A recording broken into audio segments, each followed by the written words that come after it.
I have the pleasure of introducing the next speaker, whom I have the privilege of personally knowing, and it will be quite apparent later from his presentation that his work has a big footprint in planning in several cities. Professor Edward Ng, architect and also professor of architecture in the School of Architecture in City University of Hong Kong. His specialty is in environmental and sustainable design and in urban climatology for city planning. He is the director of the Masters of Science in Sustainable and Environmental Design programs at CUHK. Edward developed for the Hong Kong SAR government the performance-based daylight design building regulations and the air ventilation assessment technical guidelines. He has been drafting urban climatic maps for city planning for governments in Hong Kong, Singapore, Macau, as well as in several Chinese cities. Edward is an expert segment member of the Sustainable City Initiative of the World Meteorological Organization, the WMO, and World Climate Conference 3, the WCC3, and an international expert advisor to the US Department of Energy's initiative on Cool City. Now, this is the part which is very heartwarming to also note, that Edward is the founding chairman of the Wuzhiqiao, or the Bridges to China, which is a charitable foundation. I was told earlier in my chat with him that he has helped and facilitated the construction of 30 bridges in China, mainly to help the farmers. So Edward, for his work, has twice been the recipient of the International Awards of the Royal Institute of British Architects, the RIBA, and he has twice been the winner of the Jury Innovation Prize of the UNESCO Heritage Awards. Prof. Ng will be addressing on the topic air ventilation assessment and urban planning. Prof. Ng, please. Thank you. When Hugo asked me to come and talk, my first reaction was, why me? I'm only an architect, so I have nothing to do with indoor air except that I breathe a lot of it. You will find out why not to me. So if I say something that you don't like or you don't understand, this is the reason. Oops, sorry. Okay, before air gets into buildings, we need to know where they come from. In Hong Kong, due to the urbanization of the surrounding area, you can see that China has been urbanizing extremely quickly in the last 10 or 20 years. And this has already changed the mesoscale air circulation pattern of Hong Kong or near Hong Kong, so much so that we now have polluted air mixed around in the middle of the sea, and therefore we have a lot of air pollution problem. So we get dirtier air because of urbanization, not because of anything else. Now, Hong Kong also is very hilly, and the tallest hill is 1,000 meters, and it's in close proximity to urban environment. And the hill next to us is about 500 meters. So you are seeing a lot of channeling effect, a lot of different kind of land sea phenomenon going on. So before you know where your air is coming from, you need to know how air is moving outside your window. Otherwise, your simulation is not going to be representative. And this is perhaps the reason why Hugo asked me to come to talk about outside before you come to the inside. Now, when you look at the Hong Kong's building morphology, you can see that we have very tall building. Our urban canopy layer is about 80 meters above ground, which is ridiculous. I think in California or whatever, it's about 25 meters. So you have another kind of flow that is much easier to predict. And because of our tall buildings, street grids and also street pattern becoming more important, because air tends to flow in a way into the city more horizontally than to flow down from the rooftop of buildings. So we need to know where your building is situated in that street or in that kind of street before you can do any kind of indoor air studies. Now, also that we have the different kind of urban spaces, we have different kind of surfaces and activities around the building. So the windows there getting air will be from different kind of urban environment. I'm quite sure that the air that this window gets is very different from that window, although the inside is the same, perhaps. So you need to worry about all this street canyon kind of problem before you even come to the building and the surrounding streets and things like that to simulate your indoor air. And of course, a lot of the time that we do this kind of thing and creature comfort. 2 years ago, I was asked to design a building for panda. So I asked anybody know the thermal comfort threshold of panda? Do anybody know? Or your cow or your cat or things like that? How do you know that your environment is comfortable for your dog? Okay, but I think Didier would know.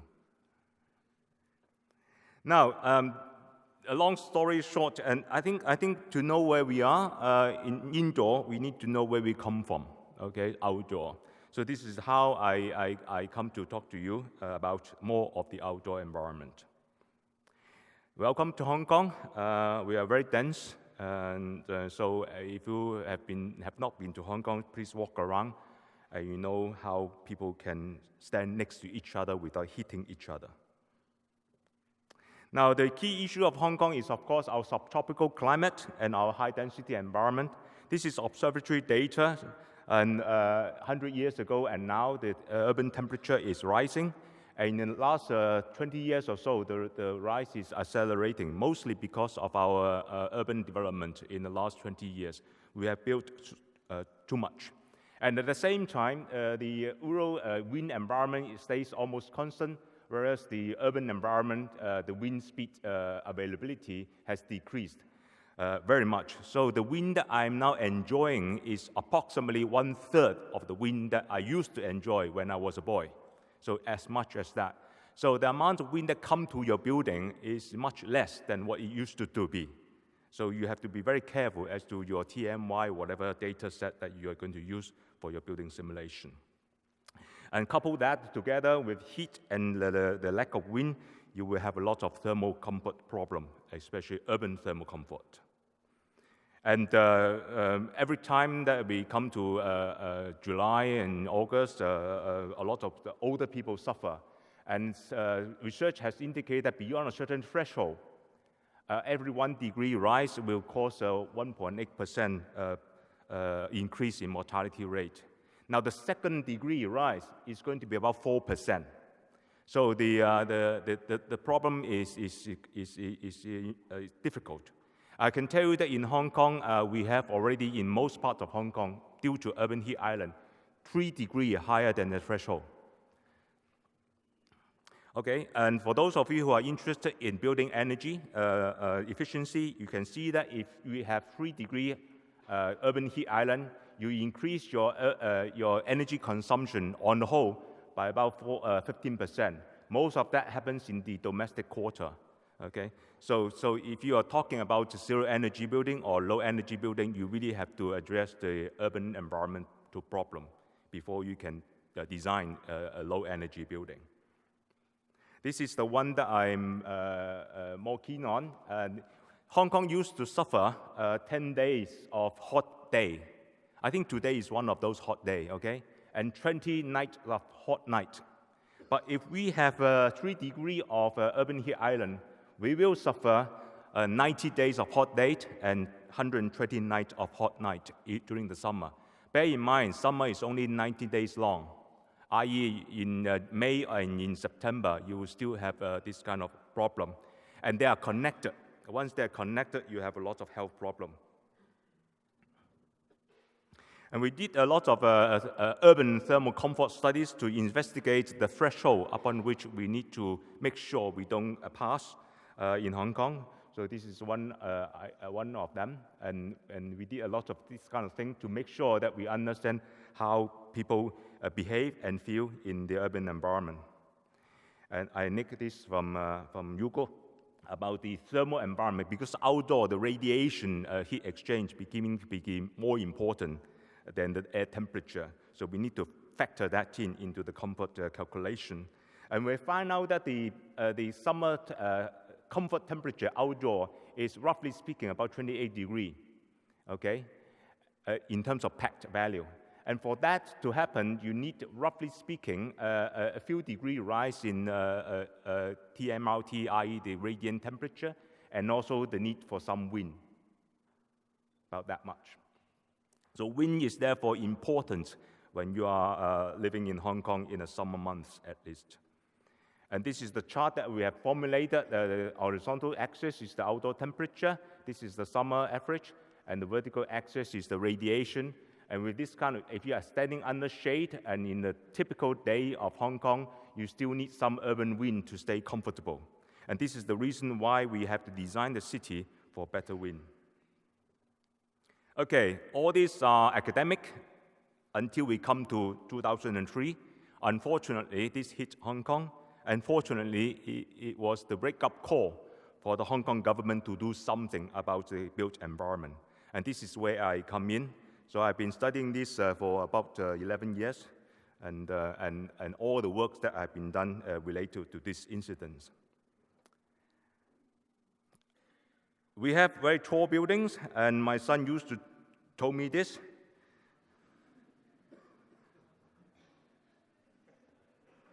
So he's correct, yes, yes.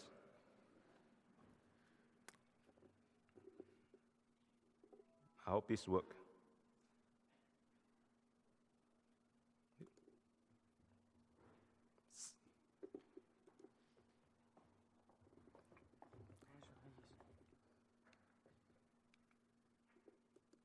Okay, this is a simulation that we have done with our German colleagues on using LES for a very fine scale, large domain simulation. Oh, no. Okay, when we release some particles on the ground, we see how it flows around the city in one of the more urbanized and congested city area in Hong Kong. Most of the air or whatever will try to flow above the rooftop in a very higher speed. But more important is all these little bubbles that stay behind in stagnant area on ground or near ground. Okay? So this is the problem, that we have to find a way to see how we can design a city that these kind of things don't happen too much. One of the ideas is to use a tall building and a space in front of the tall building to bring the air down so that we can increase these kind of diffusion rate and things like that. You can watch this for half a day if you want, but I will keep on going. Oops. Yep. Okay, 3 years of study. After SARS, we published our report, and the government promulgated 2 very important guidelines for developers and also stakeholders like planners and architects. The first one is the technical circular, sorry about the Chinese, technical circular on air ventilation assessment. The second one is a new chapter in the Hong Kong planning standards and guidelines. From this point onwards, stakeholders need to refer to these 2 documents in order to design their high density and high rise and bulky buildings. In the planning standards and guidelines, we put into the Hong Kong standard all these things that developer must get right before their buildings are, in a way, allowed. And this includes some of these things called non-building areas and also building disposition. And we have some diagrams to show them, roughly speaking, what to do and what not to do. So this is in the planning standards and guidelines that the Town Planning Board members and others refer to when they examine or evaluate building proposals. The second one is slightly more technical, and that is the Air Ventilation Assessment Technical Circular. Basically, using a more objective method, we can assess how a group of building or how your development somehow affects the surrounding air environment, and in such a way that the calculation and things like that become logical, and you can therefore compare designs so much so that you can improve it before you go around once more. This particular study was using wind tunnel, and CFDs can also be used if they are properly configured. And this completely changed the way that developers and Engineers nowadays simulate building. They used to simulate their own building, and that's it, and tell people that their building has very good air. But nowadays, they have to do this, and they have to do a bigger model and things like that. And with this study, we also state the threshold upon which the performance need to be obtained. For example, we use the term medium hourly mean wind. 50% of the time, the hourly mean wind should be more than 1 meter per second. What does that mean is if you have a handheld fan and you blow yourself for 1 hour, and that is approximately 1 meter per second medium hourly mean wind. And if you cannot achieve that, you can have a prescriptive way of achieving that, which I will talk about a little bit more.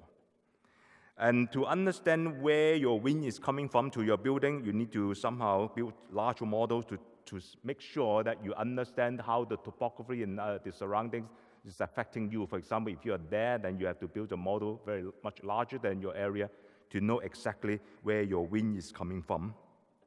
And then with that information, you can therefore put your project within the urban context and test how your project affects the surrounding wind environment. This you must do before your bulky buildings can be allowed to be built in Hong Kong.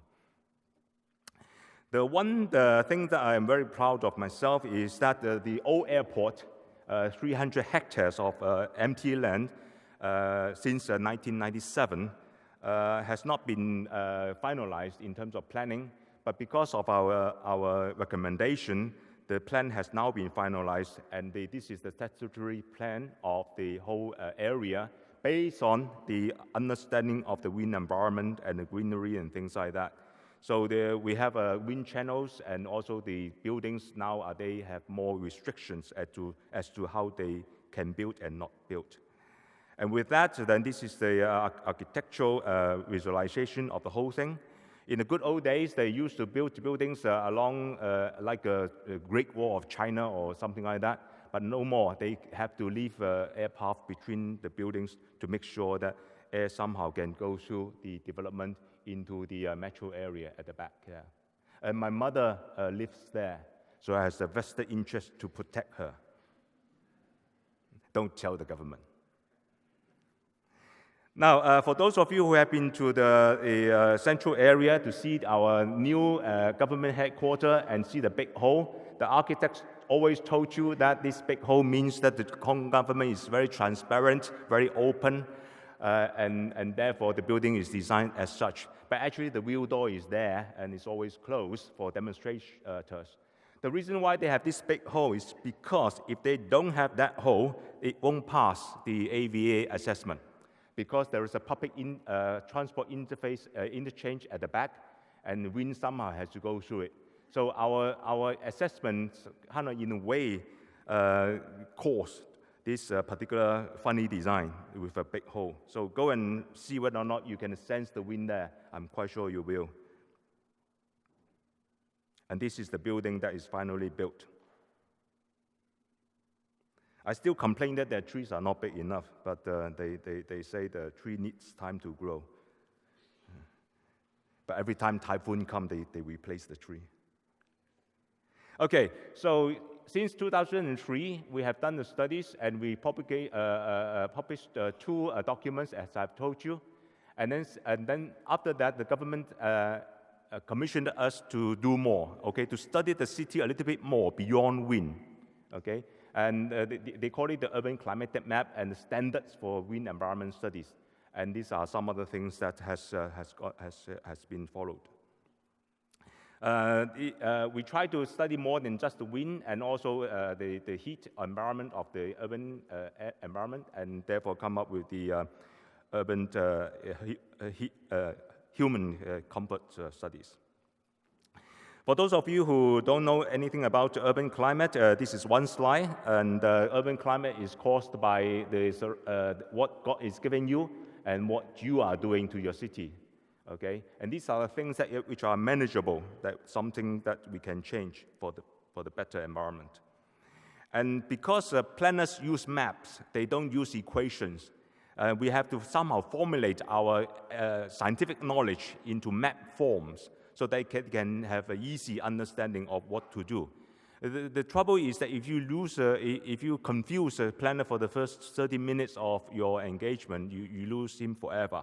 So this is the reason why we try to somehow find a way to summarize our scientific information and understanding to something that is map-based.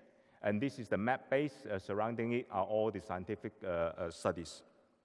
This idea doesn't come from us. It actually originated in Germany, and it was spread to Japan and come to Hong Kong and now spread to the Southeast Asia countries. And this is the Tokyo climatic map. And in the past many years, we have done quite a few maps for different cities in Asia. We have just finished the Singapore map. For those of you who are from Singapore, I can tell you a joke. When we finish the map, as usual, we have some of these red spots, which means they are problematic area. The government doesn't like it and decided that all the red color should be turned into pink. So you can see that they have no red spot. Now, the idea behind the map is basically bio-meteorology based, and it's based on human thermal comfort. How we feel the environment is the basis of how we draft up the maps.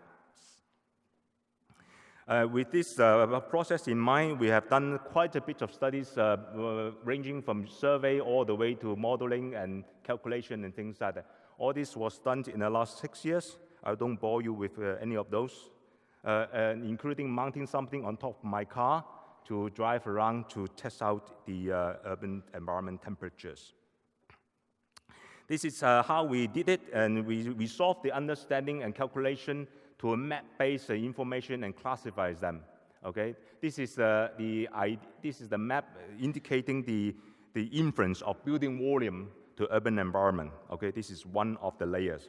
So with GIS, we can put all these layers together. And at the end of the day, we can calculate, we can calculate the thermal loading and also the dynamic potentials of the city and come up with what we call the analyzed map. This map actually indicates how you can feel the environment in the summer of Hong Kong. And it has 8 different classes. Basically, it's 1 degree packed per class. So for example, that if you stay in my university here, CUHK, you will probably be cooler most of the time. But however, if you come to Hong Kong U, it will be hotter most of the time. So this explains why in CUHK we like to do urban climate studies, and in Hong Kong U they like to do indoor air studies. Okay. And when my vice chancellor saw this map, he said that we should put it on our admission brochure. If you send your sons to CUHK, they don't suffer. Otherwise, good luck. I told him that there is also another university here which has better environment. But then he told me that since MRT, MTR, the underground don't go there, they don't count. With the map that we did quite a bit of validation and calibration based using field measurements and also wind tunnel tests, we found that our map calculation is not too bad in terms of thermal, in terms of wind potentials. So they are not too inaccurate. And with that in mind, we also use the Hong Kong Observatory data, wind tunnel data, and simulated data to know how the wind pattern in Hong Kong looks like to come up with what we call the wind information layer for the planners. With these 2 things in mind, the problem and the solution, we draft up what we call the urban climate planning recommendation map. This is the map that the planner will use. They will not look at all this map because they don't understand the physics and science behind it, but they will look at this guy to know what to do. And this is how it looks like. The first time I showed this to the estate developers, they actually calibrated against their house prices.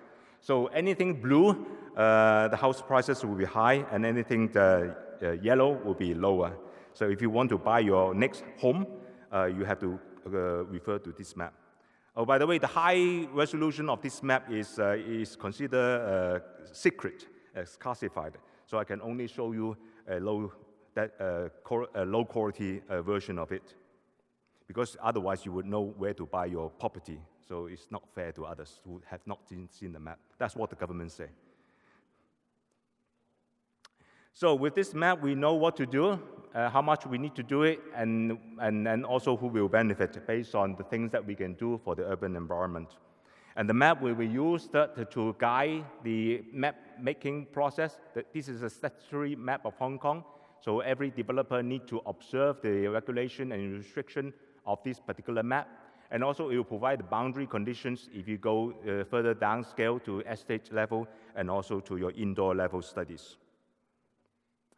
And it also guides the planning of the new town in terms of getting better understanding, be able to analyze it and propose strategies at the urban level.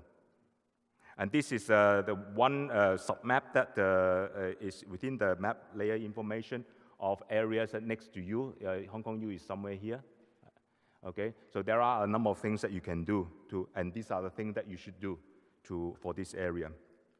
Now, the 6 things that we have proposed to the government to do, one is green spaces, and how much and where. And this is the studies in Japan. It kind of confirmed our studies in Hong Kong that we need about 1/3 of greenery.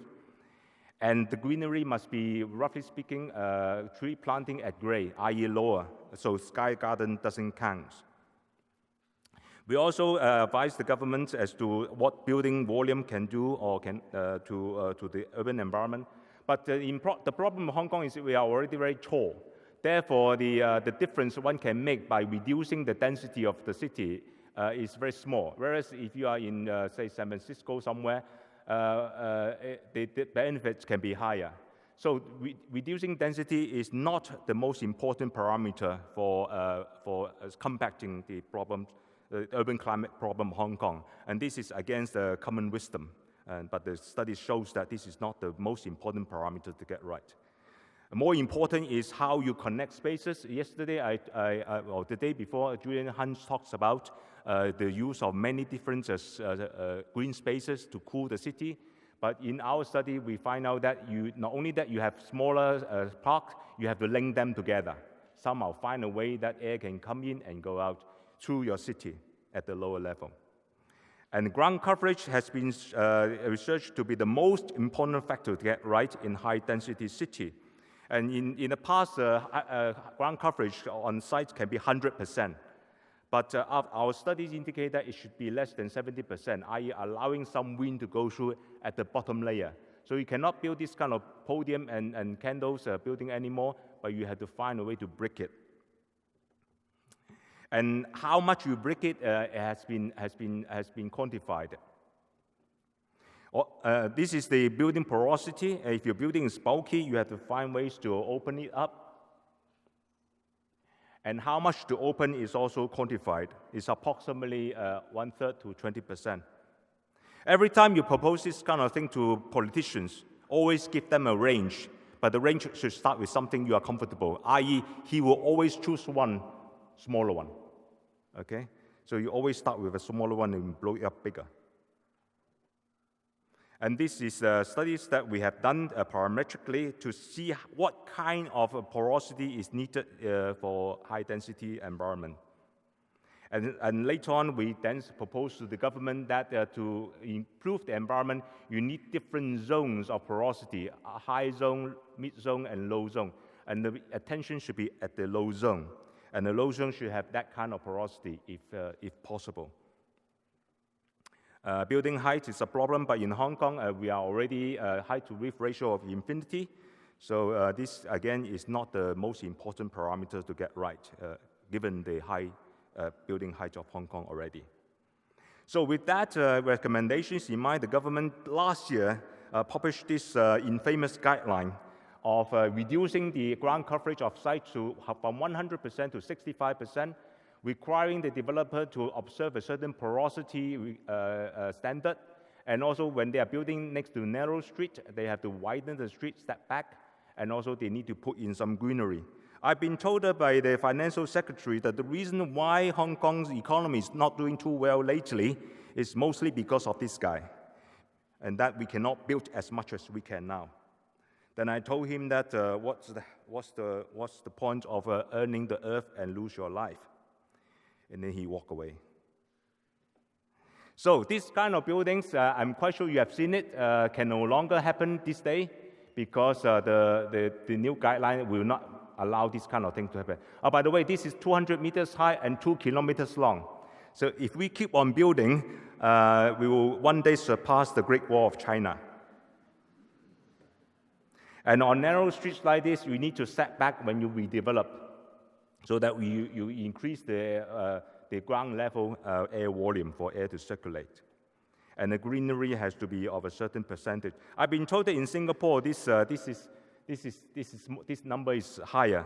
So every time I talk to the Hong Kong government about Singapore, the Hong Kong government doesn't like it, because they cannot do 100%, they can only do 20%, things like that.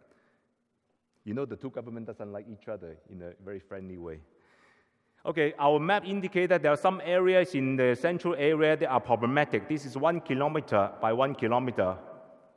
And then, therefore, we recommend to the government creating 3 what we call the urban oases to make sure that people have somewhere to relax. And this is the first one that they have planned and they will implement it later on. This is the central market. And this is the old area in Kwun Tong. Our map also shows that it has a lot of problem, so that the government, therefore, through the Urban Development Agency, now trying to replan it so that it becomes better for the neighborhood, not just for itself. And this is the plan that they have put up. The greenery has been increased to 50%, and the towers don't link up because of these 2 air paths that we need to make sure. Okay, these 2. And also the podiums are no longer strict, they are stepping and things like that. They follow most of the recommendations that we have made. And this will be, when they are built, the final solution. Okay, originally they tried to build it like this, but I told them that you can build a little bit higher, but you have to leave a lot of gaps between the towers to make it permeable. And you have to increase the ground level greenery, and also don't try to build a big wall and try to step them. So the air has a way to climb up and has a way to go down. Now, another area that we have identified, which is problematic, is this area here. And the government, therefore, used one of their sites to build the Hong Kong's zero energy or zero carbon building. And this is how the zero carbon building looks like now on site. The important thing is not the building. The important things are the trees. Okay, I told them that 500 trees, not one less. Okay. Actually, they did not put in 500 trees. So until today, I don't like this building. Okay, so our built environment used to be like this, and it has a lot of problem. And hopefully, it can be dense, but also nicer if we follow the recommendation. And once that happens, the wind and birds will come back, I hope. And this will be the effect, hopefully. Now, for those of you who want to know a little bit more about what I'm talking about, you can buy this. The book, Urban Climate Map, is in English and in Chinese. English is about 80 pounds. Chinese is 90 renminbi. Okay, so 1/10 of the cost. So the moral of the story is start learning Chinese now, okay? And you don't need to buy this book, and you only need to buy this book, okay? So, at the end, 3 words to remember. Buy my book. Thank you very much.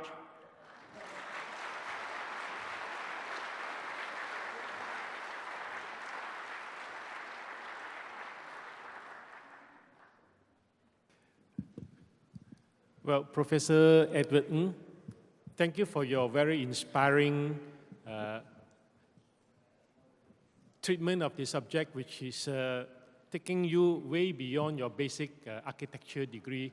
And now I think we know why we have invited you to this conference to address this.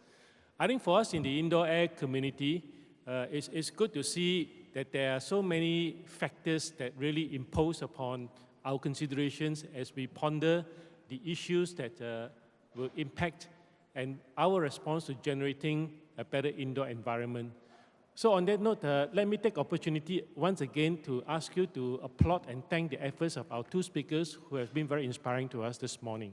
Thank you very much.